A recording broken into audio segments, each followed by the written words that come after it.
Our podcast that we do each and every week. We've been off for a couple of weeks because honestly we've been on the road between planning Atlantic City, which was a ride along and a seminar, and doing seminars everywhere from Chicago to Detroit to damn near everywhere. So we've been running and purchasing cribs, but we're back now. We recently had a ride along and seminar in Atlantic City. Had over 500 people there, and it was kind of odd to see people because I don't think they really got where they were getting the cribs from, Well, we went to Atlantic City, and a lot of the cribs that we buy are usually in the hood. They're usually distressed areas. Usually it's usually fucked up. That's where we purchase our cribs, whether they're in Jersey or Detroit or Atlantic City. And this time we had a ride along. We got about 6 buses, 50 people each bus. Was supposed to be 50, but 40 people per bus. Yeah. And I think people were kind of shocked with the areas that we took them to and the areas that were growing. Definitely. When you look at some of those areas, it's not the best areas. It's hood. It's crackhead. It's fiends. It's low income to no income. But those are the areas. People say, well, why do you invest in those areas? And the reason we invest in those areas is a lot of times if you look at Harlem or you look at Jersey City, or you look at Brooklyn, or you look at Southside Jamaica, Queens, or areas in Detroit, what usually happens is investors come, they buy up the whole area, push us out, then fix that area up, and then when we come back, they charge us way higher in rent. So to my people out there that can afford it or that live in those areas, you buy those areas and you hold on to it. You fix up your own community.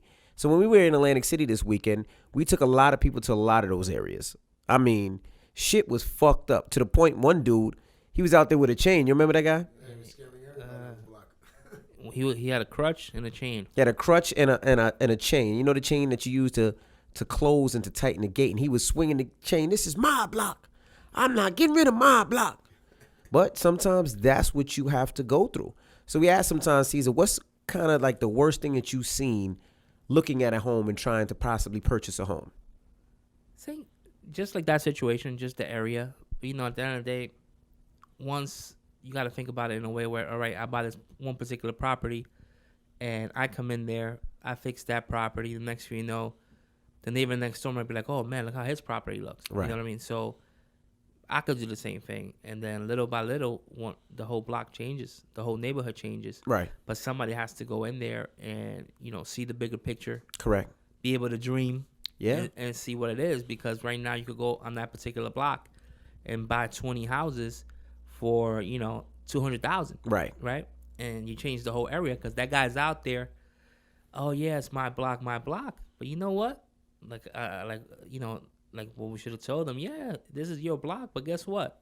You talking shit, I'm going to buy your whole block and kick you. Yeah, well, not even that. He doesn't own the block. And that's the thing. He rents. You know what I mean? So it's not really your block, bro. Like, it should be. It should be. It could be. Mm-hmm. You're probably making the money to do it, but you don't see the bigger picture either, and you're actually out there. Right, and that's what we have to start changing. We have to start changing that mind frame where we start purchasing those houses that we rent and that our mama rents, that we have to change the narrative. And today we have Lucci Rentals here because so many people ask about product managing. I said product managing, but property management.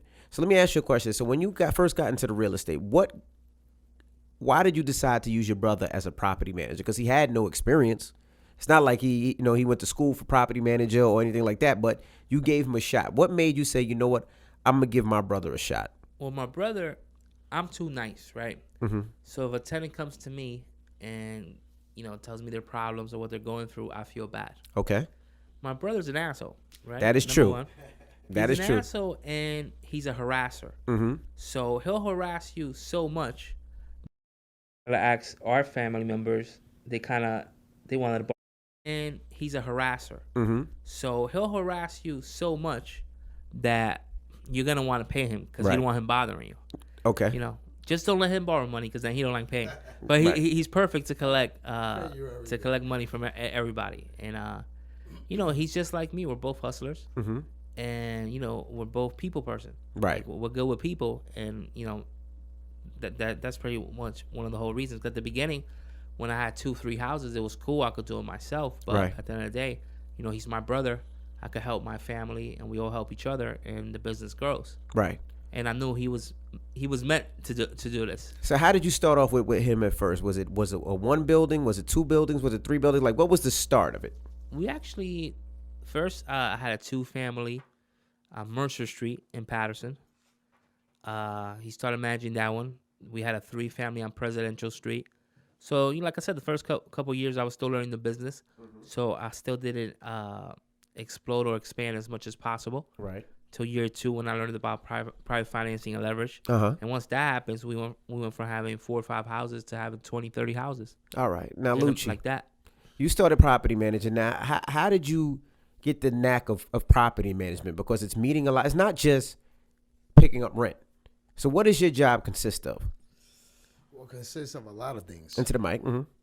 Property management is a whole bunch of things. It could be picking up rent, renting apartments, evicting people. That's the hard thing.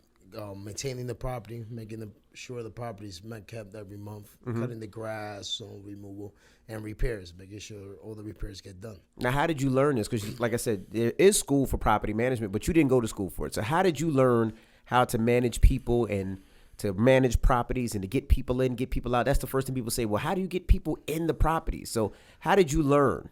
Like they tell people how they sell drugs, man. You know what I mean? I'm just a natural. I'm a hustler.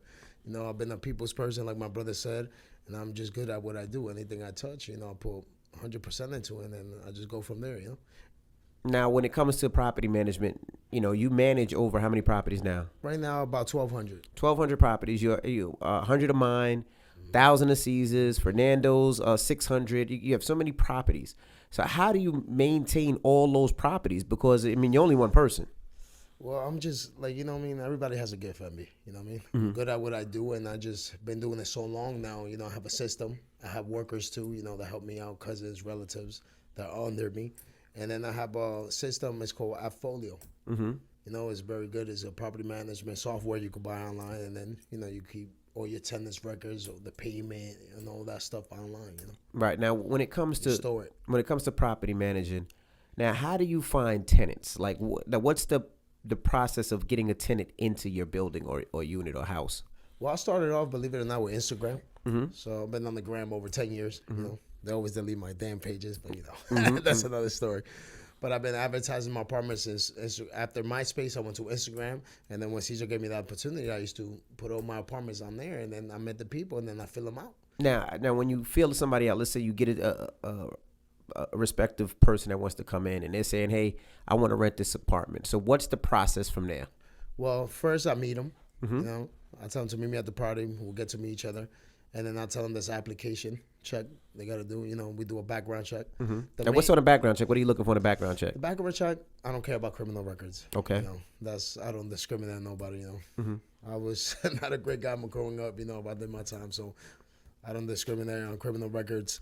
Credit, I just look at the credit, but not too much, because bad credit or good credit, it doesn't even matter at this point, because we're so far in it. So basically, all I look for is, the pay stubs, mostly. Make sure they make the income. Make sure they can afford it. Yeah, they can afford it, I give them a chance. And at the end of the day, if they don't pay the rent, I get them out in 25 to 30 days, Now, a lot of people ask, if I can't pay the rent, how come when I pay late, you charge me a late fee? Obviously I'm late, so I can't afford it. Then why are you going to charge me a late fee? Or why do you kick people out? So what do you say to people who always ask that? Because sometimes when I post on Instagram, they say, well, you kicking people out. So what do you say for that? For example, what happens when you're pay your cell phone late, MB? Get a late fee. And also they cut you off, right? Absolutely. They call mad times. And then you have a reactivation fee on top of that. Correct. So if you got 4 or 5, 6 lines, you're looking at $20 a pop. So right. You're just paying $140 just to reconnect your phone and your reactivation fees. Absolutely. Just in the same way, because I work for people. These are not my homes. I property manage them for them. My brother has a mortgage. He has to pay the bank. So if he don't pay on time, they charge him a late fee as well. Correct. So from the 1st to the 5th, after the 5th is a late fee. And I'm comfortable. I give people good late fees. I don't charge them every day, because in a late fee, whatever you have on your leases, you could charge them every day for being late. I just charge a one-time fee for $100. So, Right. Now, what about kicking people out? In some of the apartments, what's the process of getting somebody out? Let's say somebody doesn't pay the rent. Is it the first time they don't do it, you get them out, or is it the second time? How does that work? Well, I don't give nobody no chances, because at the end of the day, it's a job. I got to get paid, and that's what my job consists of. So usually the rent is from the 1st to the 5th. After the 6th or the 7th, I see you a little late. I ask you for the late fee. If you don't answer the phone after that, I file a court motion in downtown Patterson. Usually after the 8th of the month. Mm-hmm. I don't wait for the following month. I file the same month that you owe me the rent. Right. Understand? I got you. So now a lot of people don't understand when it comes to collecting rent, and I tell people like this all the time. Think of it like this: if you live in a building and you don't pay your rent or you're late on your rent, they're going to charge you a late fee. And if they don't charge you a late fee, they're going to kick you out, and then they're going to keep your deposit. And people always say, well, what about garage? You charge for garage. If any building, to park in a garage, they charge you a fee. Mm-hmm. For any building, they charge you for storage if need be. They charge you for certain things. There is no difference. The only difference is now that you're a landlord and you have to make sure your bills get paid. Now, people say, well, you got 99 buildings. Well, that means I have 99 mortgages to pay. Mm-hmm. Yep. I have 99 people that I have to pay to come clean, to come to cut the lawn. The worst part, when they report that to your credit, you're late on your mortgage, it right. goes on your credit, and that will mess you up. Absolutely. So, this is a business. Although we are helping people and we're cleaning up in communities and teaching people how to handle it, it's still a business, and we still have to make sure that we cover ourselves and cover our end. And that's one of the biggest things people ask. Now, as far as property management, if somebody wanted to hire you for property management, do you only work in New York, in Jersey, or do you work in New York, or how does it work? Mostly I do Jersey. Mm-hmm. I'm doing Jersey now, but I'm trying to expand. I have a little team with me now. Mm-hmm. And, I'm managing for you guys. So people could look me up on Instagram at Lucci Rentals, Now, question, what's the worst thing that's happened to you when you went to go collect some bread? Oh, man, scary stuff, MB. Mm-hmm. Like what? Well, one time a lady pulled a gun on me. Really? Yeah. I had to run out of there. Next day, I filed eviction notice. I heard she owed me 2 months. That was in the beginning, though, in Newark, somewhere in Newark. So I never tested Newark before, so I thought it was a cowboy coming from Patterson. Oh, Patterson, no, let me go to Newark. Try Newark out. It was in a good look. Lady pulled out a gun on you. Yeah, lady pulled out the gun. She's like, I ain't paying you shit, you fat motherfucker. I'm like, oh, shit. I'm like, all right, it's cool. You don't got to pay me. I'm not the owner. It's my job. I'm not the owner. No wonder he don't want to pick up the lady. So I ran the fuck out of there, and I called the guy, man, I ain't doing this shit again. So I gave it another shot, man. And since then, I've never been scared, man, because at the end of the day, somebody has to do it, Right. And then these areas, other people mail you rent. A lot of people in suburban town, you could trust people to mail you rent. But in the hood, you got to go, house to house collecting rent, man, because people ain't trying to go to no post office and mail you no check. Got you. Now, with property management, what's the worst thing that you've seen as far as having to, run a property or control some of these units that you have? It's just a lot of stories. Mm-hmm. People always complaining about this, complaining about that. All the tenants complain when it comes to paying the rent. Mm-hmm. Once when you hit that mark, you got to pay your rent. Oh, I need this. I need that. This something. I'm not going to pay you for that. But it's just part of the business. Mm-hmm. People, in America don't like paying. That's kind of like one of the things that I like to say. Like, people just don't like paying. But we are human. Mm-hmm. So if somebody says, look, man, I only, my rent's $1,000. I only have $800. Can you let me go a couple of days? We work with them. Right. Like, we're not saying that, you don't pay on the 5th. We're going to file the papers the next day. We try to work with them as much as possible. But at the end of the day, it's a business. Right. Right? So we have bills. We got to pay the water bill. We got to pay the utility bill. We have to pay the mortgage, the insurance. You know what I mean? It's so many bills. Like, yeah, you guys are complaining about paying $1,000. I got to pay $300,000 in bills. Right. So at the end of the day, it is a business. And the toughest part of the business is evicting people. Mm-hmm. But as far as, it's just one of those things. As I mentioned, you have so many units that if a couple units don't pay, you're still good. Right. Another thing is, too, the eviction process is pretty smooth. Once somebody doesn't pay, just to piggyback off of what he was talking about, if your property's in the LLC, you need an attorney no matter what to file the eviction. If it's under your personal name, he could file it himself. Right. So you don't have to pay an attorney. An attorney, like for us, they probably charges $100, $150. A regular person might have to pay $700, $600 if it's under an LLC. We usually got the best prices on that with our lawyers, Mm-hmm. The other thing is, too, that kind of a trick of the trade, like we're in an urban environment, so we really can't base it on somebody's credit. Right. So, like he said, you should look at the income. If the person makes $4,000 a month, he could afford $1,000 or $1,800. Right. But if that person only makes $1,000 a month, he can't afford that rent. Correct. Your you're going into chaos. A lot of the stuff too that I realized at the beginning. Let's say you have an apartment for $1,200, right? Right. And this guy comes along and tells you, I'll give you $1,400, right? Instead of the 12. Right there, that's a red flag. Why? Because he's paying you more and he can't afford that apartment. I had that happen to me at the beginning. We're like, you know what? We love the apartment. You just sold it to 5 people. You know, F them. I'm going to give you $200 more. And what happened?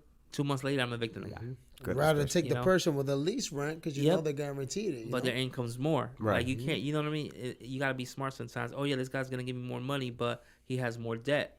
The other guy's going to give me what I want, you know, market rent, but he can afford it. Gotcha. So sometimes that extra $100, $200 will actually become a bigger headache Gotcha. than what you think. Another thing that's good, too, like just give people a little trick of the trade. When you do rent to somebody, right? You get a copy of their license and get a copy of their social security card, right? You need to sue them. Their social, and hopefully, even though to this day, believe it or not, a lot of people don't have bank accounts, get also a copy of a check, right? A canceled check. So, God forbid, if they don't pay and you have to evict them, you got their social, so you could actually put a lien. Because no matter what, at the end of the day, right, when you think about it, even though the person doesn't have the money to pay you today, right, eventually that person is going to get money. Right? So now, I don't care if it's a child support, money back from school, or they get a lawsuit. Might hit a bingo check. Yeah. Right. They'll get money someday, and you could eventually get paid. Gotcha. And there's actually, the funny thing about it, too, is that now, just like, you know how when collection companies, they buy bad debt, credit card debt, or loan debt, whatever, there's actually collection companies now that they actually buy that kind of debt. And really? They actually charge you a fee, and they'll actually go after them and collect that money for you that they owe you in back rent once you evict them. Wow. And you don't even have to chase them or file a lawsuit or anything like that. They're going to make their money. Wow. Yep. All right. Well, that was just a little on property managing. And don't forget, if you want to see us or come to one of our seminars, the next couple of seminars we have coming up is Houston, Texas. We got a lot of calls, a lot of emails, a lot of DMs from Houston, Texas. So we will be in Houston, Texas. That will be October 13th? 13th, yes. October 13th.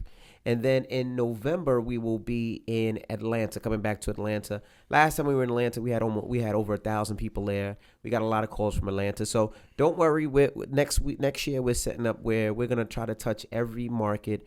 We're going to hit Boston, Milwaukee, Dallas, back to Florida, of course, New York, New Jersey. Hawaii. So he said Hawaii. We were going to try to come to Canada. So we're going to try to come to all those places and talk about real estate. Now, I know there's a lot of seminars. We spoke to a guy that paid $35,000 for a seminar. And he said he got more knowledge out of our seminar than anything else. So just be careful. I tell everybody, if you want to get into real estate, just don't throw your money around. Sit back, read, listen to podcasts, follow people on Instagram. Understand what you're doing before you just put that money out. Because I told him, do your homework. Yeah, do your homework. I told him that $35,000 you could have bought a place. Yep. You know, and in certain markets you could have bought 2 places. Yeah. And you would have got that money right back. So definitely do your homework. All right. Well, Lucci, you got to go get this money, man, because it's the first. Sir. It's the first of the month. That's and y'all right. holding me up. That's right. You got to go get this money. And everybody else will see you guys. Don't forget you could follow us on Instagram. I'm at DJ Envy. Flipping NJ. I'm at. Well, He doesn't even know. It's a new one, so it's at Lucci.rentals. At Lucci.rentals. All right. And we'll see you guys later. And don't forget, click the link in our bio for more information. I'm DJ Envy. Flipping NJ. Lucci Rentals. From flip to start, right? Or from start to flip. From start to flip.